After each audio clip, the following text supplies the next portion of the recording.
Well, hi, everybody. What a great day this has been. I can't tell you how delighted I am to be here and to be part of this. I'll start by telling you that actually in 1967 I wasn't in Canada.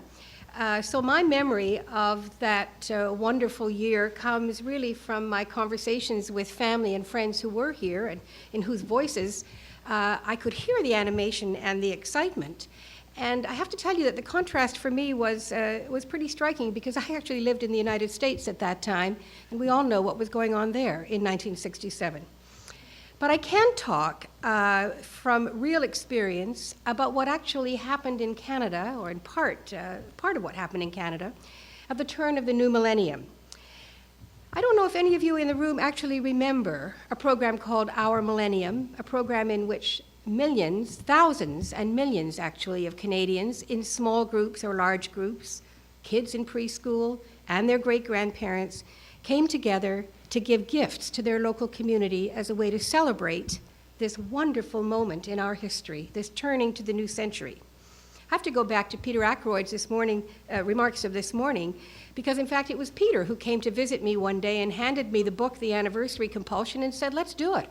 There's another big birthday coming up." And I said, "You bet, let's do it." So with Peter's wonderful mentorship and leadership and the wisdom and creativity of many, many, many people, my colleagues and I and many partners across the country developed this program called Our Millennium, a gift giving to celebrate a birthday, to celebrate an anniversary. The National Archives took our website. I think it was their first website, because that's actually how people connected and gave gifts. And they were gifts of tree plantings, they were gifts of money in some cases, they were gifts of getting to know neighbors. They were all kinds of gifts that occurred in our communities right across the country and in the north as well. And they were all online, which was a pretty terrific accomplishment at that particular period. And that website was acquired by the National Archives, and much has been written about the program Our Millennium, and many, many stories have been told about it since then. So what I can say is that program, small as it was in the scale of 1967 and what we're thinking about for the future, that program actually lives on in the minds and the memories of its partners, of the people who contributed to it. It connected people and it connected communities in ways that hadn't happened before. And while there are still some concrete and tangible marks of the projects and programs and gifts that were given at that time, I think one of the most lasting benefits of Our Millennium was the way it brought citizens together to engage them in thinking about how they cared and how they expressed their passion and their love for community. Community, that's the business that I'm in. It's the business that many of you in the room are in. While I think I should be really, in this few remarks, emphasizing the connections between communities, I'm actually thinking that the connections within communities are just as important. Community foundations, and it was said in the introduction, are one of the ways in which citizens in communities can make financial gifts to express their love of community. Those gifts become grants to address priorities in local communities. And to be successful, community foundations work in partnerships. They convene the community around important issues. They give the community important knowledge. They share their knowledge generously. Because community foundations, like many, many other community organizations, really know their communities. They know them broadly, and they know them deeply. So foundations are not really only about money. In fact, I would argue that money is the means to an end. And it's that end that I want to say a few more things about. We are all for community. In everything we say, in everything we do, we are all for community.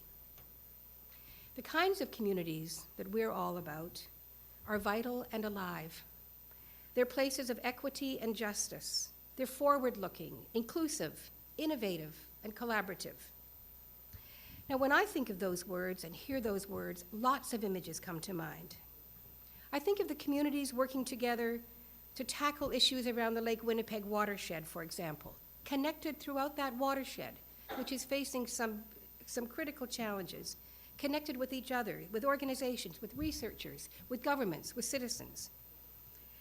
I think of communities coming together around really tough issues, like tackling family and child poverty, as they did in Hamilton, where there was no blame laid. There was only the expression of passion and commitment to tackle the issue of poverty. I think of youth engaged in taking on, thinking about, learning about, acting on issues of social justice. They do that with support from their local foundations, maybe their local United Way, their local Y. I know colleagues from those organizations are in this room, and from many other organizations. As they learn about their communities, they develop their leadership skills. They think about what it means to become citizens of the future and actually of the day. I think of donors coming together in what we call donor circles or giving circles to talk about how they can share some of the privileges they have enjoyed, how they can share them with others, to swap stories, some of them very moving and very painful, as they reveal in the safety of a group of peers that money doesn't buy happiness. The communities that we dream of are rooted in their own story, and they're respectful of the past, but welcoming of new ideas. They're welcoming of newcomers, but they honor their elders and their babies. They are places where all have a deep sense of belonging. But the truth is, we have a long way to go to create those communities. Our work, especially in a program called Vital Signs, which takes the pulse of communities and the country every fall, tells us that too many people do not feel as if they belong. They feel they don't have voice, and they don't have power. And we also know from our work that complex issues and challenges, and there isn't a community that doesn't have some, take a long time to solve. There are no quick fixes. But communities, when they set about tackling these issues, need many people to work toward change, and people who don't, for the wrong reasons, want to stick to the status quo. They need people who are innovative thinkers, who are broad in their worldview and passionate about the place they call home. In 7 years, I'd love to be able to report that communities are moving in that direction, in those new directions. That's the dream. So how will it happen? In my work, I am deeply privileged to go, as many of our speakers have referenced today, to go back and forth across this great country of ours. I know Canada well, and I am in awe and admiration of what I see.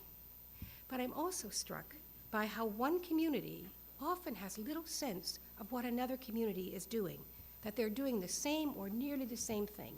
I'm so often asked, Monica, have you ever heard of a community that does whatever it may be? When indeed the community that does whatever it may be is actually not very far away. So the first thing I'd love to see is how communities can better connect so they can learn from each other, or so that they learn from each other so they can better connect. I'm not sure which way it goes. Using technology for sure, but also using the power of storytelling. Once we capture, through stories, the love and the passion and the great ideas that exist in each community, and we share them across boundaries and rivers and highways and markers, we will for sure be connecting communities. So let me end by saying in all of that work, there's a huge role for all of us. But I think there is a special role for the community sector, which is sometimes known as the voluntary sector or even the not-for-profit sector. A huge role for them in making Canada's 150th celebration a success. For too long, those of us who work in the not-for-profit sector are seen as bit players. We're seen as needed, but not really as having clout. I want to suggest to you today that it is the community sector that is on Main Street. And it is on Main Street and all the streets that run off Main Street where community life thrives. The community needs to be the center, right at the heart and the center of our next great celebration. Thank you.